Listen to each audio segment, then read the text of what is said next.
British Airways Boeing 777 runway पर landing करने के लिए आगे बढ़ रहा है, पर इस प्लेन में एक मुसीबत आ चुकी है। आखिर ये चल क्या रहा है? प्लेन को थ्रस्ट क्यों नहीं मिल रहा? शायद हमारा दोनों इंजन फेल हो चुका है। जिस वक्त प्लेन को इंजन की सबसे अधिक जरूरत थी, उसी वक्त दोनों इंजन ने काम करना बंद कर दिया। अब प्लेन की रफ्तार इतनी कम हो चुकी है कि रनवे तक पहुंच पाना इम्पॉसिबल है। अगर इसी तरह से चलता रहा तो यह प्लेन सामने के एक पेट्रोल पंप में क्रैश हो जाएगा। अब इस प्लेन को बचाने के सारे रास्ते बंद हो चुके हैं। क्या होगा इस प्लेन के साथ? आइए पूरी कहानी समझने की कोशिश करते हैं आज के इस वीडियो में। Hey guys, welcome back to the AR YouTube channel. और 17 जनवरी 2008 Beijing Capital International Airport China Boeing 777 का एक विमान इस एयरपोर्ट से उड़ान भरने की तैयारी कर रहा था। इस प्लेन को ब्रिटिश एयरवेज ऑपरेट कर रही थी। Call sign British Airways flight 38।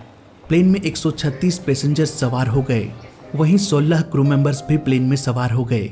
Captain Peter की उम्र 43 वर्ष थी। 12,700 फ्लाइट आवर का एक्सपीरियंस इनके पास था। 8,450 घंटे इन्होंने बोइंग 777 को उड़ाया था। वहीं फर्स्ट ऑफिसर जॉन कॉवर्ड थे। इनकी उम्र 41 वर्ष थी। 9,000 फ्लाइट आवर का एक्सपीरियंस था इनके पास। वहीं 7,000 घंटे इन्होंने बोइंग 777 को उड़ाया था। इनके अलावा एक जूनियर फर्स्ट ऑफिसर भी थे। इनकी उम्र 35 वर्ष थी। 5,000 फ्लाइट आवर का एक्सपीरियंस था इनके पास। ये फ्लाइट काफी लंबी होने वाली थी। इसे Beijing Capital International Airport China से हीथ्रो एयरपोर्ट लंदन जाना था। ये पूरी उड़ान ऑलमोस्ट 12 घंटों की होने वाली थी। इस सफर के दौरान प्लेन को मंगोलिया साइबेरिया के ऊपर से होकर उड़ान भरना था। ऑलमोस्ट 35 से 40 हजार फीट के एल्टीट्यूड में। इस एरिया में इतनी ऊंचाई में तापमान ऑलमोस्ट -74 डिग्री सेल्सियस तक भी गिर सकता है। सुबह के 10:09 ब्रिटिश एयरवेज फ्लाइट 38 उड़ान भरा। इसके बाद ये धीरे धीरे क्रूजिंग एल्टीट्यूड के लिए निकल पड़ा। पायलट ने जैसा अनुमान लगाया था, टेम्परेचर उससे थोड़ी गर्म थी। ATC ने क्लियरेंस दे दिया कि अब आप 34,800 फीट के एल्टीट्यूड पर चले जाओ। पायलट लगातार फ्यूल टेम्परेचर पर नजर बनाए हुए थे। उन्हें डर था कि कहीं टेम्परेचर गिरने की वजह से फ्यूल न जम जाए। प्लेन के टैंक में मौजूद फ्यूल लिक्विड में होता है। अगर टेम्परेचर गिरकर -44 डिग्री सेल्सियस हो जाए तो ये फ्यूल जम सकता है। बाहर का तापमान भले ही गिरकर -70 डिग्री सेल्सियस भी हो जाए, तब भी प्लेन के टैंक में भरा फ्यूल टेम्परेचर ड्रॉप नहीं होता। जब फ्यूल का टेम्परेचर -40 डिग्री के आसपास पहुंच जाता है, तभी पायलट को पता चल जाता है कि टेम्परेचर कम हो रहा है। -44 डिग्री सेल्सियस यानी कि फ्रीजिंग टेम्परेचर तक पहुंचने की नौबत नहीं आती। इसलिए पायलट लगातार फ्यूल टेम्परेचर पर नजर बनाए हुए थे। कुछ घंटे बिताने के बाद पायलट्स ने ब्रेक लिया। यात्रियों को खाना दिया गया। इस वक्त प्लेन यूरल माउंटेन्स के ऊपर फ्लाई कर रहा था। बाहर का टेम्परेचर ऑलमोस्ट -74 डिग्री सेल्सियस तक गिर चुका था, पर फ्यूल टेम्परेचर अब भी फ्रीजिंग टेम्परेचर से काफी ऊपर था। पायलट ने डिसाइड किया कि हम पहले इन बर्फीले माउंटेन्स को पार कर लेते हैं, उसके बाद हम प्लेन को 38,000 फीट के एल्टीट्यूड पर ले जाएंगे। ऐसा इसलिए क्योंकि ऊंचाई के साथ साथ टेम्परेचर कम होती जाती है। इस बर्फीले माउंटेन के ऊपर फ्यूल का टेम्परेचर -34 डिग्री सेल्सियस तक पहुंच चुका था, जो कि सेफ लिमिट के अंदर था। जैसे ही प्लेन माउंटेन्स को पार किया, तापमान वापस से बढ़ने लगा। इट मीन्स अब फ्लाइट 38 अपनी ऊंचाई को बढ़ा सकते थे। इसलिए पायलट धीरे धीरे प्लेन को 40,000 फीट के एल्टीट्यूड पर ले गया। कुछ घंटे बीत गए। प्लेन धीरे धीरे लंदन के एयर स्पेस में दाखिल हो गया। कैप्टन ने धीरे धीरे प्लेन को नीचे उतारना शुरू किया। इंजन के पावर को थोड़ा कम किया गया। कुछ देर बाद हीथ्रो ATC ने कहा कि आप 9,000 से 11,000 फीट के एल्टीट्यूड में होल्ड करो। हीथ्रो एयरपोर्ट काफी बिजी एयरपोर्ट है, इसलिए कई बार प्लेन को होल्ड करने के लिए कह दिया जाता है। कुछ देर के लिए फ्लाइट 38 एयरपोर्ट का चक्कर लगाया और फाइनली ATC ने क्लियरेंस दे दिया। आप रनवे 27 लेफ्ट पर ILS अप्रोच कर सकते हैं। ILS यानी कि इंस्ट्रूमेंट लैंडिंग सिस्टम। ये प्लेन को रनवे के बीच में लाता है और ऊंचाई को भी मेंटेन रखता है, ताकि प्लेन ठीक रनवे के स्टार्टिंग में टच डाउन करे। उन दिनों बादलों की ऊंचाई थोड़ी कम थी। प्लेन और एयरपोर्ट के बीच बादल होने की वजह से उन्हें ठीक से एयरपोर्ट दिखाई नहीं दे रहा था। पर अच्छी बात यह थी कि प्लेन के ऑटो पायलट ने ILS को कैप्चर कर लिया था, यानी प्लेन का ऑटो पायलट खुद प्लेन को रनवे के सेंटर लाइन में लाकर एल्टीट्यूड भी मेंटेन करेगा, वो भी ऑटोमेटिकली। इसलिए पायलट को ज्यादा टेंशन लेने की जरूरत नहीं थी। थोड़ी ही देर में प्लेन 3000 फीट के एल्टीट्यूड पर पहुंच गया। अब पायलट को रनवे बिल्कुल साफ दिखाई देने लगा। जैसे ही प्लेन 1000 फीट के एल्टीट्यूड पर आया, पायलट ने स्टेबल अप्रोच डिक्लेयर कर दिया, यानी कि प्लेन में सब कुछ सही है। प्लेन की ऊंचाई, प्लेन की स्पीड, सब कुछ परफेक्ट है। लैंडिंग गियर को डाउन किया गया, फ्लैप्स को 30 पर सेट किया गया। ATC ने लैंडिंग क्लियरेंस दे दिया।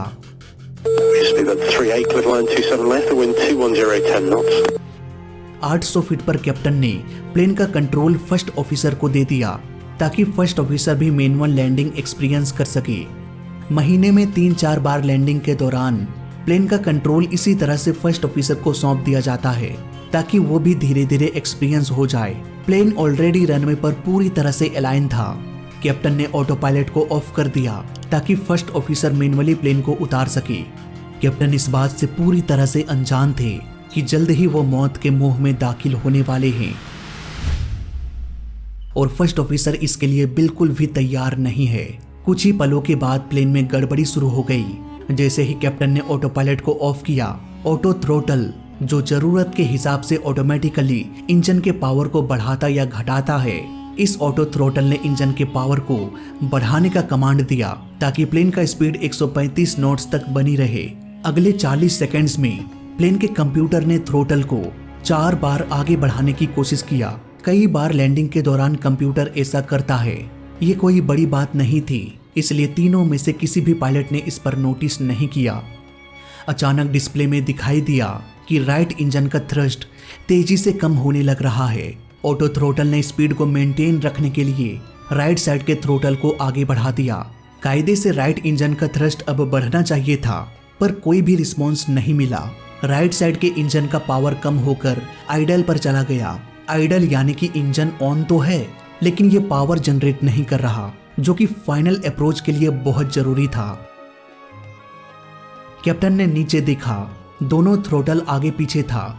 इससे पहले कि वो कुछ समझ पाते, लेफ्ट इंजन ने भी अपना थ्रस्ट खो दिया। जिस वक्त प्लेन को दोनों इंजन की सबसे ज्यादा जरूरत थी, उसी समय महज 7 सेकंड्स के अंदर ही एक एक करके दोनों इंजन आइडल पर चला गया।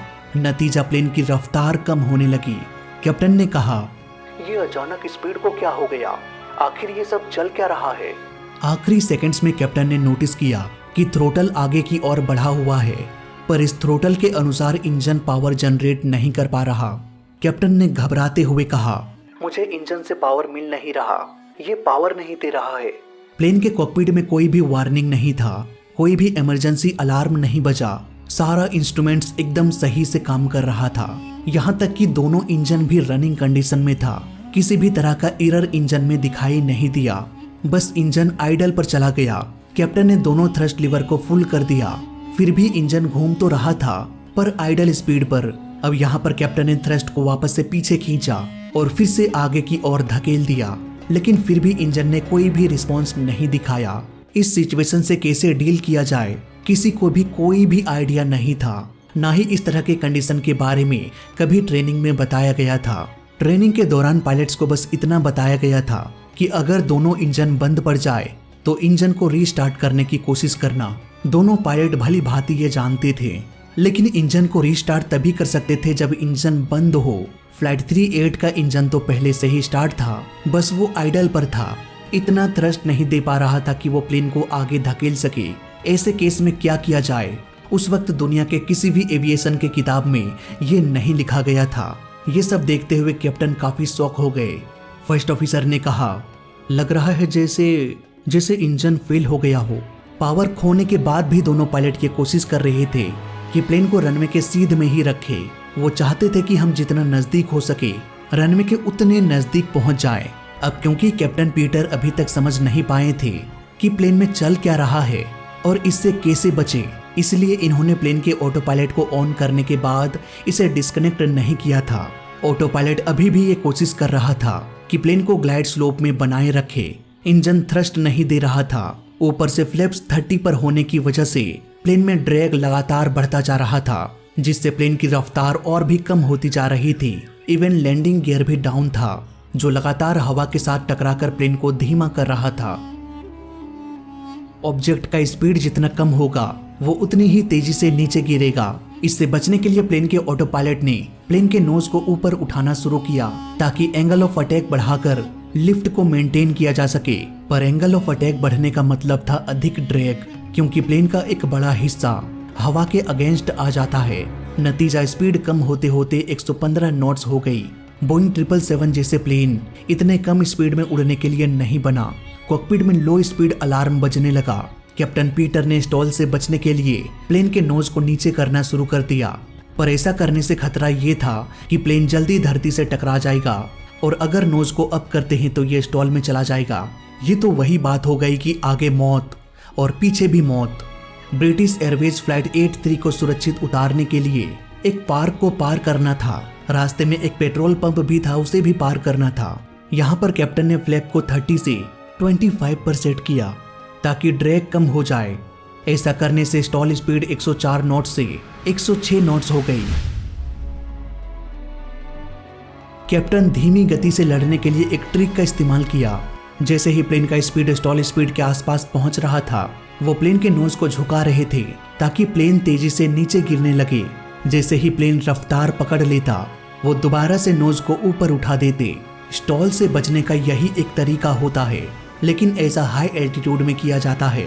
पर यहाँ पर कैप्टन के पास दूसरा कोई रास्ता ही नहीं बचा था। इसी तरह से कोशिश करते करते प्लेन किसी तरह से एयरपोर्ट के आईएलएस एंटीना को पार कर गया, लेकिन तब तक प्लेन की रफ्तार इतनी कम हो चुकी थी कि प्लेन धड़ाम से धरती से टकरा गया।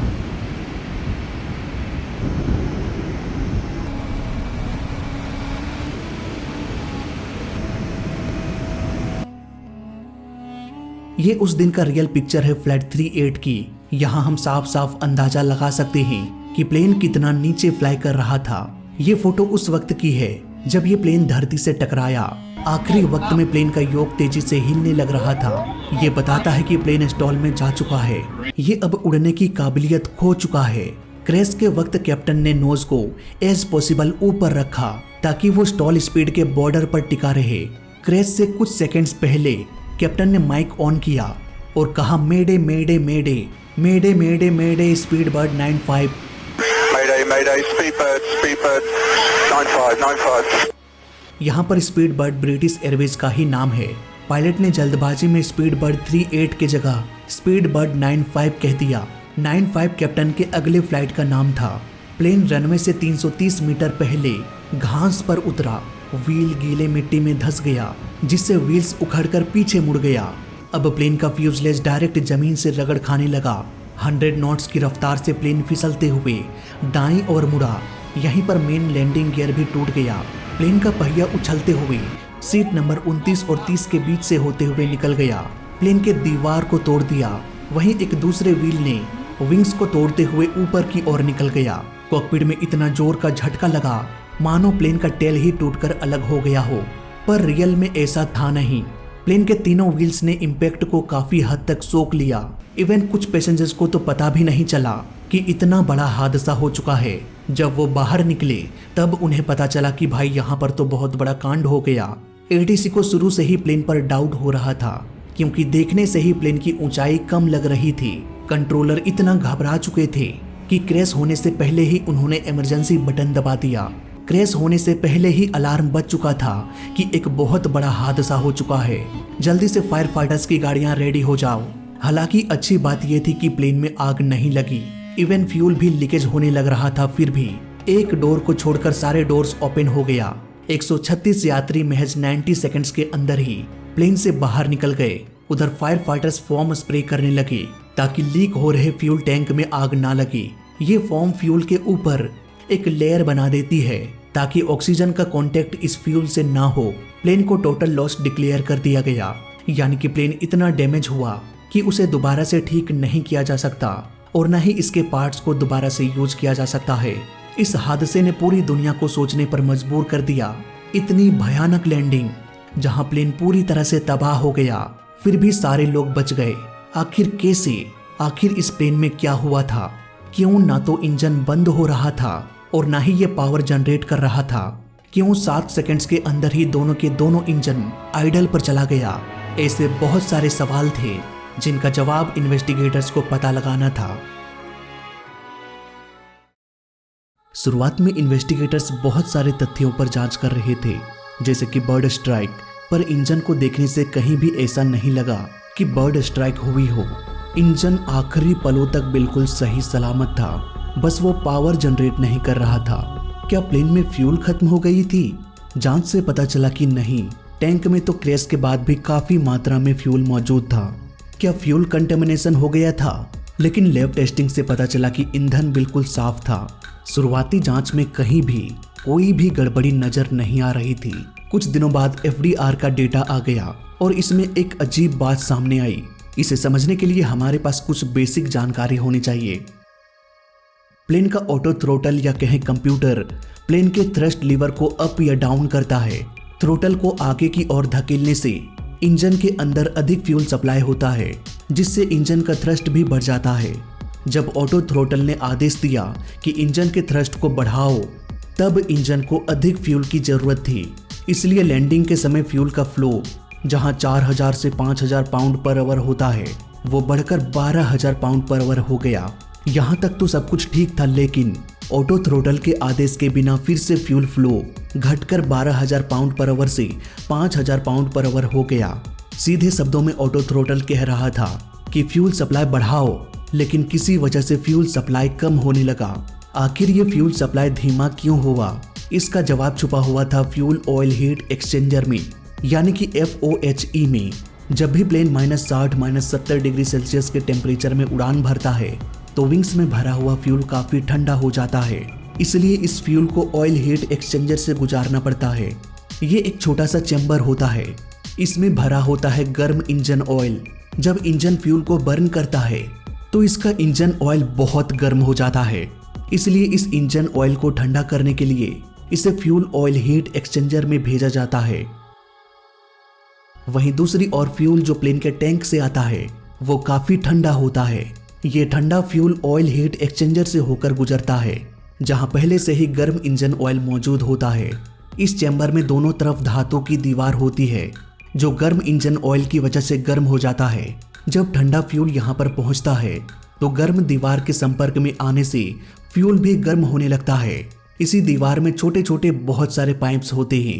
इन पाइप्स के जरिए फ्यूल गर्म इंजन ऑयल के बीच से होते हुए गुजरता है। पाइप के अंदर फ्यूल और पाइप के बाहर गर्म engine oil.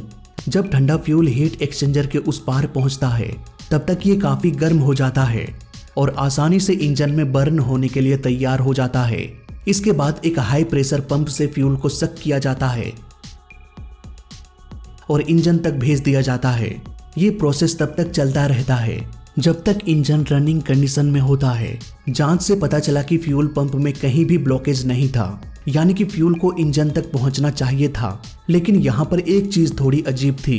High pressure pump के आकार में बदलाव को नोटिस किया गया। ये बदलाव क्यों हुआ? अगर इसका जवाब मिल जाता तो ये गुत्थी भी सुलझ जाती कि फ्यूल ब्लॉकेज कैसे हुआ। एग्जाम्पल के लिए मान लेते हैं कि ये एक वैक्यूम क्लीनर है, यानी कि हाई प्रेशर पंप जो फ्यूल के जगह हवा को सक करता है। अगर इसके पाइप में ब्लॉकेज आ जाए, इसके इनलेट में अगर हम हाथ रख दें, तो फ्यूल सप्लाई बंद हो जाएगा और पाइप में वैक्यूम क्रिएट होने लगेगा। ये वैक्यूम पाइप को पिचकाने की कोशिश करेगा। हालांकि ये पाइप पिचकेगा नहीं, क्योंकि ये छोटा सा सक्शन डिवाइस है। जेट इंजन में हाई प्रेशर पंप होता है, जो पाइप को पूरी तरह से पिचका तो नहीं पाएगा, लेकिन इसके स्ट्रक्चर में थोड़े बहुत बदलाव देखा जा सकता है। इस थ्योरी ने इन्वेस्टिगेटर्स को एक नया रास्ता दिखाया। उन्हें समझ में आ गया कि हो ना हो फ्यूल ऑयल हीट एक्सचेंजर में फ्यूल ब्लॉक हो गया होगा। लेकिन जब इस हीट एक्सचेंजर को खोलकर देखा गया, तो पता चला कि ऐसा कोई भी ब्लॉकेज नहीं था जिससे फ्यूल सप्लाई रुक जाए। आखिर वो अदृश्य शक्ति क्या थी जो फ्यूल को ब्लॉक कर रही थी? वेल दोस्तों, इसका जवाब था पानी, जो ठंडे वातावरण में जमकर फ्यूल पाइप्स को ब्लॉक कर रही थी। और इन्वेस्टिगेटर्स जब हीट एक्सचेंजर को खोलकर देखते, तो उन्हें कुछ भी नहीं मिल रहा था, क्योंकि बर्फ उस वक्त तक पिघल चुका होता था। ब्रिटिश एयरवेज फ्लाइट 38 के पूरे उड़ान के दौरान ईंधन का जो सबसे कम तापमान रिकॉर्ड किया गया, वो था -34 डिग्री सेल्सियस। लेकिन जब इंजन बंद हुआ, तब फ्यूल का टेम्परेचर -22 डिग्री सेल्सियस था। इस तापमान में फ्यूल जमेगा नहीं, लेकिन एक चीज यहाँ पर जम सकती थी, फ्यूल में मौजूद छोटे छोटे पानी के कण। दोस्तों, फ्यूल को हम कितना भी रिफाइन कर ले, कभी भी हम पानी की मात्रा को खत्म नहीं कर पाएंगे। थोड़ी सी पानी की मात्रा फ्यूल में रह जाती है। ब्रिटिश एयरवेज फ्लाइट 38 में GYMMM का फ्यूल डाला गया था, जिसमें पानी की मात्रा 35 से 40 ppm होता है। आसान भाषा में समझे तो अगर टैंक में 10 लाख लीटर फ्यूल डाला गया है तो उसमें 35 से 40 लीटर पानी मिक्स रहेगा। सुनने में अगर ये ज़्यादा लग रहा है तो परसेंटेज में ये पानी 0.0035 से 0.0040% होगा, जो कि बहुत बहुत बहुत कम है। अब जांच टीम के सामने सबसे बड़ी पहेली ये थी कि बस नाम मात्र का पानी कैसे पूरे सिस्टम को ठप करने वाले बर्फ में बदल गया। किस तरह के हालात रहा होगा कि पानी बर्फ में बदल गया, कितना बर्फ जमा होगा कि फ्यूल को ही ब्लॉक कर दिया। क्या बर्फ के फंसने से डेटा में वही संकेत दिखेगा जो ब्रिटिश एयरवेज के केस में दिखा? इन्वेस्टिगेटर्स इसे टेस्ट करना चाहते थे, पर ऐसा टेस्ट किसी प्लेन के साथ करना पॉसिबल नहीं था, क्योंकि मौसम इन्वेस्टिगेटर्स के कंट्रोल में नहीं रहता। AAIB इस केस की छानबीन कर रहे थे। इन्होंने पैसे पानी की तरह बहा दिया और कहा कि एक बड़ा सा गोदाम बनाओ, सील बंद गोदाम, और बोइंग 777 के फ्यूल सिस्टम को इसमें इंस्टॉल करो। इस बड़े से गोदाम का जो टेम्परेचर है उसे मैन्युअली कंट्रोल किया जा सकता था। रियल के जैसे मान लो बादल है तो वहां पर टेम्परेचर को कम किया जा सकता था, अगर धूप है तो टेम्परेचर को बढ़ाया जा सकता था। एक ऐसे इन्वायरमेंट को तैयार किया गया जैसा 30-40 हजार फीट ऊपर रहता है। कई दिनों तक लगातार इस टेस्ट को करने के बाद फाइनली इन्वेस्टिगेटर्स को वो पता चला जिसकी वो बेसब्री से इंतजार कर रहे थे। उन्होंने पाया कि -20 डिग्री सेल्सियस से नीचे तापमान हो तो फ्यूल में मौजूद पानी ठोस क्रिस्टल बनके पाइप से निकल जाते हैं, कोई नुकसान नहीं पहुंचाता। लेकिन -5 डिग्री सेल्सियस से -20 डिग्री सेल्सियस के तापमान में ये बर्फ के कण चिपक जाते हैं। ये बर्फ न सिर्फ आपस में चिपक सकते थे, बल्कि वो पाइप के पुर्जों में, मेटल के पार्ट्स में भी चिपक जा रहे थे। ये बर्फ सॉफ्ट और चिपचिपा था। ये देखने के लिए कि क्या ये सॉफ्ट आइस पाइप को ब्लॉक कर सकता है या नहीं, इन्वेस्टिगेटर्स ने फ्यूल पाइप में पानी मिला दिया। ये पानी आगे बढ़ते बढ़ते चिपकते हुए बड़े बड़े बर्फ के ढेलों में बदल गया। जैसे ही ये फ्यूल ऑयल हीट एक्सचेंजर तक पहुंचा, पूरी की पूरी कहानी बदल गई। इस हीट एक्सचेंजर को अगर हम अंदर से देखें तो हजारों पतली पतली ट्यूब्स लगी होती है। इसी के अंदर से फ्यूल को गुजरना पड़ता है। इन पतली पाइप्स के बाहर गर्म इंजन ऑयल भरा होता है। नतीजा पाइप के अंदर बह रहा फ्यूल गर्म तो हो जाता है, लेकिन दिक्कत पाइप में घुसने से पहले हो रही थी। फ्यूल सबसे पहले इस गर्म दीवार के संपर्क में आता है, जो ठंडे फ्यूल को गर्म कर देता है और बर्फ भी पिघल जाता है। लेकिन इस डिजाइन में एक खामी थी। इस दीवार में जो फ्यूल के पतले पतले पाइप्स थे वो दीवार से 4 mm बाहर निकला हुआ था। इसलिए फ्यूल में मौजूद बहुत सारी बर्फ जो उस दीवार के पास ना जाकर सीधे फ्यूल पाइप के पास पहुंच रहा था, वो पिघलता नहीं था और ट्यूब्स के नालियों से जाकर चिपकने लग रहा था। नतीजा फ्यूल का सप्लाई धीरे धीरे कम होने लगा। ठीक ऐसा ही ब्रिटिश एयरवेज 38 के साथ हुआ। जांच से ये भी पता चला कि जब पायलट ने इंजन के पावर को बढ़ाने की कोशिश किया तो हाई प्रेशर पंप तेजी से फ्यूल को सक करना शुरू कर दिया, जिससे फ्यूल 3 गुना तेजी से इस हीट एक्सचेंजर से होकर गुजरने लगा। नतीजा 3 गुना तेजी से बर्फ के टुकड़े ट्यूब के मुंह में जमा होने लगी। अगर पायलट पावर को बढ़ाने के बजाय वो पावर को कम कर देते तो फ्यूल का बहाव कम हो जाता और ठंडे फ्यूल को थोड़ा और गर्म होने का समय मिलता। नतीजा बर्फ धीरे धीरे पिघल जाती और शायद फ्यूल ब्लॉकेज धीरे धीरे हट जाता। जांच से ये भी पता चला कि सिर्फ 25 mm पानी, जो कि एक छोटे से इंजेक्शन में भी समा सकता है, सिर्फ इतना ही पानी काफी था फ्यूल ट्यूब्स को ब्लॉक करने के लिए।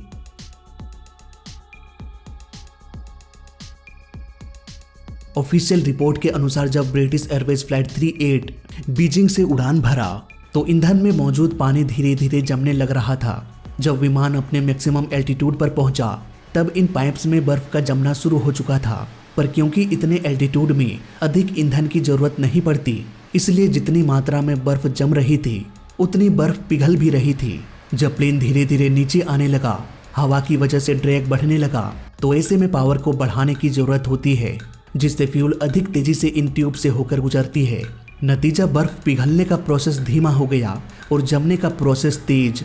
अब लैंडिंग के दौरान प्लेन में एक बार टर्बुलेंस हुआ था, यानी कि प्लेन अचानक से हिलने लगा।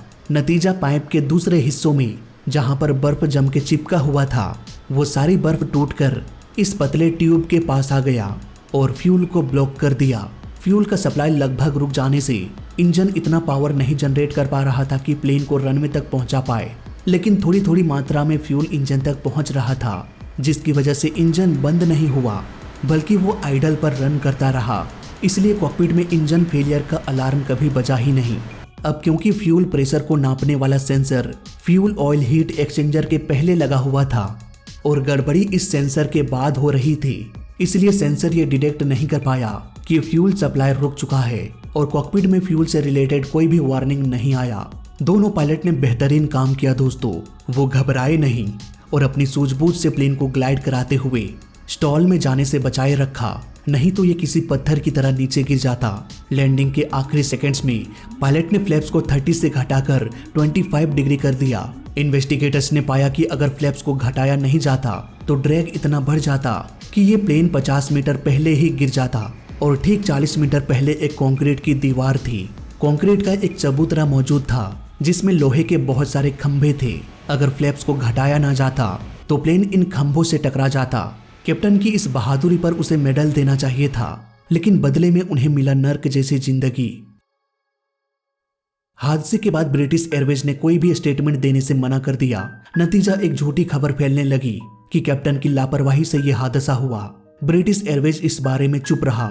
इतने बड़े हादसे से उभरने में थोड़ा समय लगता है, ऊपर से दुनिया इन्हें गाली दे रही थी कि कैप्टन की वजह से इतने लोगों की जान खतरे में पड़ गई। नतीजा वो डिप्रेशन में चले गए। उन्हें रेस्ट की जरूरत थी, लेकिन ब्रिटिश एयरवेज ने सैलरी कट कर दिया। कैप्टन ने एक घर लोन पर लिया था, पेमेंट ना मिलने की वजह से वो घर भी छीन गया। कैप्टन पूरी तरह से सड़क पर आ चुके थे। हालांकि वो ब्रिटिश एयरवेज के पास भी गए पर उन्हें कोई भी मदद नहीं मिला। नतीजा उन्होंने जॉब छोड़ दिया। पर कहते हैं ना दोस्तों की देर से ही सही, लेकिन सच एक न एक दिन सामने आ ही जाती है। इन्वेस्टिगेटर्स ने बताया कि अगर कैप्टन सही डिसीजन नहीं लेता तो शायद दर्जनों लोग मारे जाते। तब लोगों को कैप्टन की अहमियत पता चली। 2 साल बाद वापस से उन्हें रिस्पेक्ट के नजरों से देखा जाने लगा और ब्रिटिश एयरवेज ने फिर से उन्हें जॉब पर रख लिया और इस तरह से अंत में सब कुछ हैप्पी एंडिंग हो गया। फिलहाल इस वीडियो में अभी तक लिए बस इतना ही। मैं मिलता हूँ आपसे अगली वीडियो में, तब तक के लिए देखते रहिए और सीखते रहिए। जय हिंद, वंदे मातरम।